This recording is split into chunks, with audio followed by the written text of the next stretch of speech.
mustaqbalkaasi eegistiisa muslimiintu aqoon-yahankooda waa baadhayaan, wax badan baanay eegayaan oo iftiiminayaan. cagsigeedana gaaladuna waa baadhayaan. buxuuth cilmiya iyo daraasaad akademiya, cilmi baadhisyo dhab ah, khubaro dhab ah oo maal iyo maskaxba ay gelinayaan bay ku baadhaan oo eegaan mustaqbalka muslimku suu noqonaya. waxaan odhan karnaa aqoon-yahano badan oo ay leeyihiin waxay rumaysanayaan laa maxaala inuu islaamku soo noqonayo sababo badan daraaddood, laakiin dee laysma dhiiba bay rumaysan yihiin ma la dibdhigi karaa? ma 20 sano ku soo noqon, ma 50, ma 100, ma 200? haddaynu 200 gaadhsiin karna dee muddaynu haysanaa weeyaan. marka iyagu baxhiga waxay u samaynayaan inay ogaadaan niqaada dacfigaaga iyo meelaha xooggaagu uu ku jiro iyo meelaha dacfigaagu ku jiro. si awgeed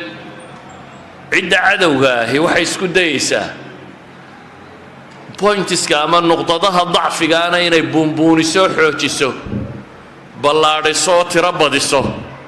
meelahaaga quwadana sidii ay u xadidi lahayd ee u yarayn lahayd inay tijaabiso. muslimka waxaa la arkayaa bari iyo galbeedtoona ma rabaan. reer galbeed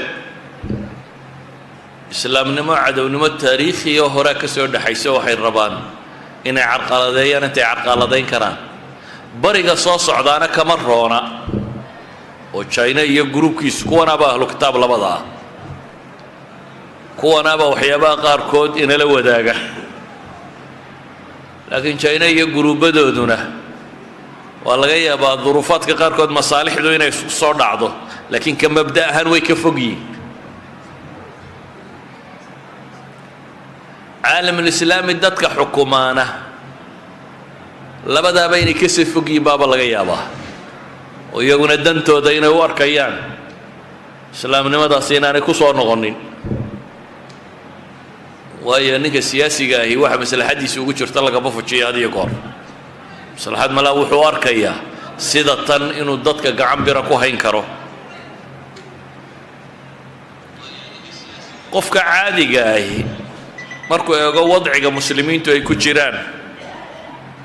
oo ah dhaqaalahoodu inuu dambeeyo, siyaasadoodu inuu dambeeyo, maalku in laga maal badan yahay, hubka in laga hub badan yahay, niyadjab badan baa dadka qaar ku abuurma. laakiin dhan kale marka la eego waa ummadda ugu da'yaree dunida ku nool. that means Soomaali maanta haddaynu eegno waxaa laga yaabaa boqolkiiba 70 inay 30 jir ka yartay. that means waa xoog soo socda. masaajidka imika haddaan sidaa u eego waa ciro laba qof iyo laba laga yaabaa inaan arko. macnaheedu waxa weeyaan waa ummad dhallinyaro ah. Soomaaliya qurana maahe waa caalamulislaam oo dhan baa noocaasiya. cagsiga haddaynu galbeed iyo bariba eegno waa dowlado gebgaboobay iyo dad gebgaboobay iyo maskax gabowday. da'yartoodu da'weyntaa ka badan, inta benshanka gelaysa ayaa ka badan inta soo gelaysa shaqada. that's why ay in badan qaxoonti u qaataan. qaxoontigani waxaa la rabaa in lagu buuxiyo meeshii dadkii shaqada gelayay, waayo dadka ka sii baxaya benshanka noqonaya ka badan da'yarta shaqada soo gelaysa. idan haddii xagga bini aadamka laga eego caalamulislaami waa dhallinyaro, waa dad xoogganoo mustaqbal loo soo socda. haddii laga eego dhulkay degan yihiin waa dhulka dunidaba isku xidha. cidda dhulkaa xukuntaa dunida xukunta. waxay yidhahdaan dunidu badaha dunida isku xidha cidda xukuntaa xukunta. 5-6 kanaalee dunida isku xidha mid mooyaane inta kale muslim buu ku yaallaa. Panama Canal oo labada Maraykan dhexdooda ah ayuun baan gacanta muslimka ku jirin. ama inta kale waa baabil mandab وكنال سويس وجبل الطارق وبصفر أما مرمى لبضا وليه هي تركيغو وهرمز كان إيرانتيو عمانية انت نودا حيسا waxa kanaal dunida isku xidha gacanta muslimku ku jira waa wasad dunya maraykan intaasuu xoog ku jooga si uu maamuli kariyo ingiriis turkiga intaasay heshiis kula galeen 100 sannadood khilaafadii Uthmaaniga markii la ridayay heshiisyadii laga galay waxa ka mid ah 100 sano ee soo socda kanaaladaas inaanu iyagu lahayn free in lagu mari karo 2023 ayay ku dhan yihiin 100 sannadood 1923 ayuu ahaa heshiisku 100 sannadood waa 23 markay gaadho ayuu dhammaanaya wixii ka dambeeyay gacanta turkiga ku wareegaya gacanta turkiga hadduu ku wareego Russia dunida meel ay kala xidhiidha ma leh turkiga inay marto mooyaane biyo kululba ma leh iyo wax xagga ka xigo oo dhame si kale haddaynu tilmaamno waxay degan yihiin meel ilaahay dhigay energy-ga dunida shidaalka dunidana 70% wax ku dhow waxa ilaahay hoos dhigay inta muslimku dego khaasatan iyo meelaha laga soo bilaabo ilaa iyo inta muslimku dego ayaa shidaalka energy-ga dunida hoos yaala caalamul islaami wuxuu ka mid yahay wadannada aan khaam maada khaam loo soo dhoofinin ee maadada khaamka wadannadooda taala wax kastaba inay helayaan anything loo baahan yahay dhulkoodu inuu leeyahay oo tasniic ama industry-gu u baahan yahay haddii waddanku dhalinyaro uu yahay haddii mowqicu ku dhaca uu yahay mowqac dunida maamula haddii energy-ga dunidu gacantooda ku jiro hadday maadada khaamka ay helayaan iyagu haystaan waxa ka dhiman oo kaliya عندي اسكو هجاجين لهيد الحنكة السياسية قائد كيلها صاحب الرسالة متكملة قرى أقويها كرر البيت كوحوليه هي وحقورة نمكن بولي وين إنه حق السجاي لنا وهي وحقورة قدماني وسلاح الدين عصبة صباح بولي إن الرسالة الستة حنكة سياسية نله مبادئنا الرميسان ان maamulna garan kara iyo si dad loo hogaamiyo caalamul islaami intaas ka dhiban risaalo daa'ima bay tilmaamayaan oo aan marnaba isbedelina way haystaan dadka kale kutubtoodii way qaldanta tawraadii rasmiga ahayd ma taalo injiilkii rasmiga ahaa ma yaalo bale maanta waxay maraysaa xataa afka markay noqoto dawladda waaweyn oo dunida ka mid ah tijaabinaya hadda arkiifyadooda rasmiga in af carabi lagu qoro way af carabigu afka qudaan isbedelin af carabigu kun iyo dhowr boqol sanadood buu sidii siiyay yani ninka luqa carbeed maanta bartay ashcaar al-jahiliya iyadoo loo fasirin buu akhrinaya waa carabiga hum ku qorayay kitaabka quraanka ah carabiga buu ku qorayay laakiin ingiriis oo luqadiisu dunida ugu xoog badantay Shakespeare wuxuu qoray in loo tarjumo modern English-ka mooyaane in yar ba akhriyi karta waa sax boqol sanadood ka hor wixii la qoray dee ingiriisi ba 600 sanadood meelahaas u jira ee ka horeeyay Germanic languages ku ka tirsanaa yani Latin language buu ahaa waxaan wadan leeyahay risaaladooduna waa kayd yaallo sidiisii u yaallo cid ku dhaqantoon u baahan aan marnaba taxriif gelin aan marnaba lumin ilaahayna uu quraankiisa ku sheegay inna nahnu nazalna dhikra wa inna lahu lahaafidun ana soo dajiyay ba ilaahay ilaana ilaalinaya ilaahay wuxuu u ilaaliyay xataa afku ku qoray in rabbi dhowro culamadii muslimiinta hore buxuuftay samaysay idan luqada carbeed waa tii nabi maxamed ku hadli jiray alayhi salaatu wasalaam waa tii abu jahl ku hadli jiray iyo kuwii ka horeeyay waa tii cantara uu ku gabiyay waa tii maxay imraa'ul qays gabayada ku tirinayay gabayga imraa'ul qays baa imka inta la akhriyo caadi loo fasiraya waan ishkaal ku jirin si caadi loo garanaya wixii sabab ilaha waxay leeyihiin dadka kale markaa waxay haystaan xadaara qadiima waa mar labaad bay leeyihiin taariikh bay leeyihiin umamku taariikhda kama soo hadhaan haddaad taariikh hore leedahay waad hibanaysaa inaad soo noolayn karto haddaanad se taariikh lahaynee daba go-an tahay ma jiro aabbayaal hore oo dib ugu noqotaa islaamku taariikh buu leeyahay tilmaamaysaa dunida tan dhowr boqoloo sannadood ama 1000 sannadood inuu keligii hogaaminayay oo dunida number 1 u ahaa hadday cilmi tahay hadday jaamacad tahay hadday dhaqaalo tahay hadday everything wax kastoo la eego iyagu ahaayeen ibn david waxaan tilmaamayay clips by waa nin gaaleed oo qoraayahana oo taariikh cilmi ka warrama wuxuu lahaa quruun alwusta 130 kii caalime dunida joogay 120 baa dunida muslimka ka yimi buu leeyahay adduunka kale oo dhami 10 buu lahaa yurub oo dhami 4 bay lahayd taa macnaheedu waxa weeyaan waa dad taariikh iyo xadaaro leh soo jireena oo sababi karta inay dib u soo nooleeyaan intaa waxaan ku daraynaa haddaad taariikhda daraasayso ilaahay wuxuu leeyahay watilka alayaamu nudaawiluhaa bayna annaas وتلك الأيام نداولها بين الناس بني آدم كإلهي وأكل بدليا نرش وما شرته وما دول جات شاب الله قري وما دول جات قولوا قرطين ما شرته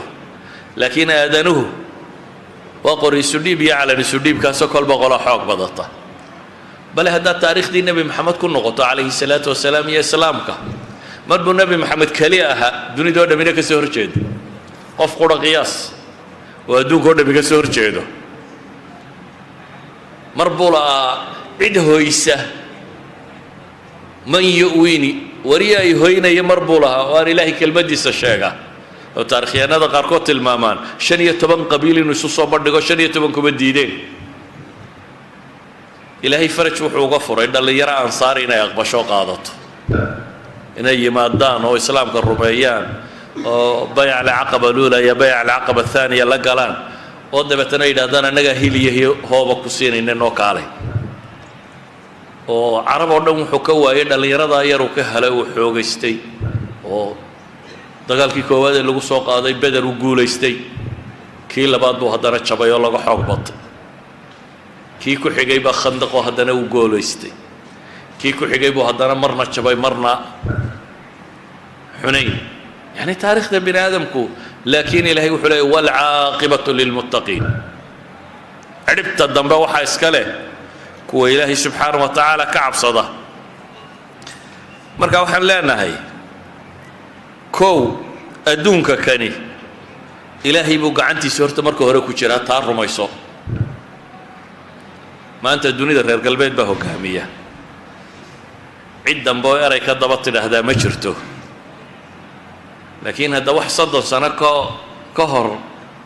دنيا الدولة دوا وين وكلو شوع اللي يرادو ينا قيبتو ذا كتلية جري لبس سنة جده هاد بشوعيد بالدنيا اللواي لبس سنة جده هاد أي ما ينقدر سيدي تصبح لفوري داته دولة كده ما يساعد عادي خير قلبي ما أنت ووق ينو دالي لأن يردو دي باللونسان أخلاقياتك كلمين dadkoodii xumxumaaba kor soo maraya dhaqaalahoodii baa sii burburaya dhashoodii baa sii yaraanaysa wadannada qaarkood 1.25 bay marayaan that means boqolka qoys labada boqol qof ka kooban boqol nin iyo boqol gabdhoodii dadkii bedeli lahaa ma dhalaan 125 qof bay dhalaan that means tirada waddanka sii yaraanaysa Soomaaliya 30 sano ka hor intay leekay dadku deni walba awowga eeg 30 sano ka hor awowga intuu dhalay misay maanta say misuuyi waxaad garan kartaa Soomaaliyiinta intay badatay waa inta laga yaabaa awowgay 30 sano ka hor ama 40 sano ka hor haddaan tiriyo wax gacanta lagu tiriyo inuu ahaa maantana waxa laga yaabaa inay boqolaaliyiin nin walba Soomaaliyeedna waa sidaa tan yani intaasoo jeer baa laba laamay iyana waxa laga yaabaa inay tiradu intii awowgii ahaa ka yaraatay 40 sano ka hor awowgii intii uu dhalay ku tirsanaysay maanta inta ku tirsatayna ka sii yartay idan waa dad gaboobay oo tiradoodu sii yaraatay oo dhalintoodu sii baaba'ayso oo dhaqaale burburna ku socdo oo xataa unity-goodii uu hadda bilaabmay inuu inuu dib u gilgilmo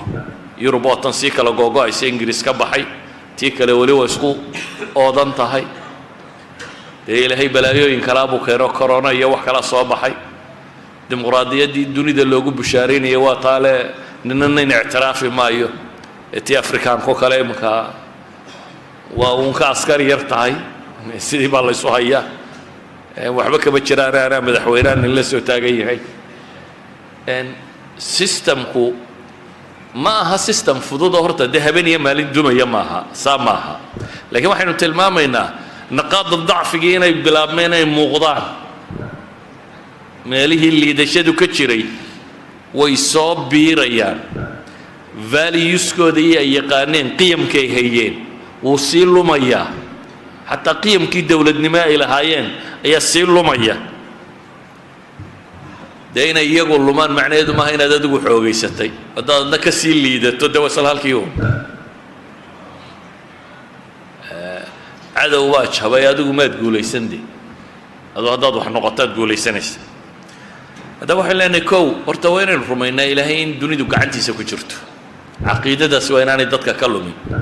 qul illahuma maalika almulk tu'ti almulka man tashaa ilaahu dunidan adaa maamula cidi kulama maamusho adaa mulkiga siiya ciddaad doonto watanzicu almulka miman tashaa adaa ka siiba baa ilaahay qur-aan ku tilmaamaya tanzic adaa ka siiba boqortooyada ciddaad doonto watucizu man tashaa watudillu man tashaa adaa ilaahay ou casiis ka dhigo oo nooleeyo sharfa ciddaad doonto ciddaad doontana adaa duleeya biyadika alkhayr gacantaada aday wax waliba ku jiraan innaka calaa kulli shayin qadiir wax walbana adaa awooda idan biyadihi alamru kulluh ilaahay gacantiisa ayaa noloshoo dhammi ku jirtaa waxaynu leenahay marka la qiimeynayo mustaqbalka hadday taariikh noqoto taariikh dadkani waa leeyahay uu hiigsado hadday noqoto waaqaca maanta yaalla waxaan leenahay waa waaqac sheegaya ummad dhallinyaro ah oo waddankii ilaahay dunida ka doortay degan oo kanaaliskii dunidao dhan iyaga gacantooda uu ku jiro oo dhaqaaliya wixii waddanku uu baahanaa ilaahay meeshooda ku sameeyo ku abuuray oo u baahan isku habayn damba uun yacni waxii ummadi ay kor ugu noqon lahayd oo dhamme agtooda waa taallaa intaa waxaa dheer mubashiraadka xagga rabbi ka yimi oo nusuus qur'aanah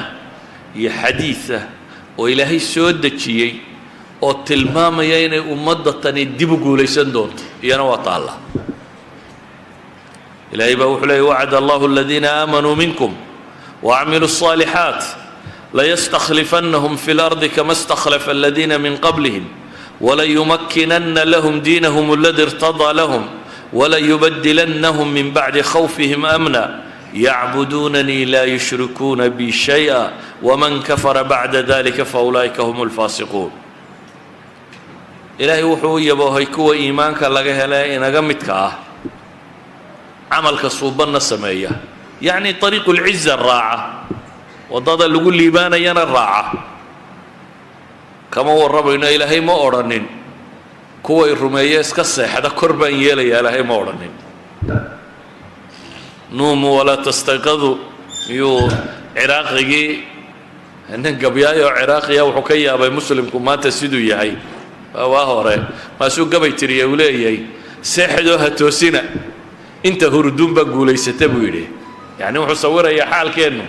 famaa faaza ila nuwamu buu yidhi ma guulaystaan kuwa hurda mooyaane idan nin hurdaa ma guulaysto ninkii seexdaa siciid dibi dhalay bay soomaalidu tidhaahdaa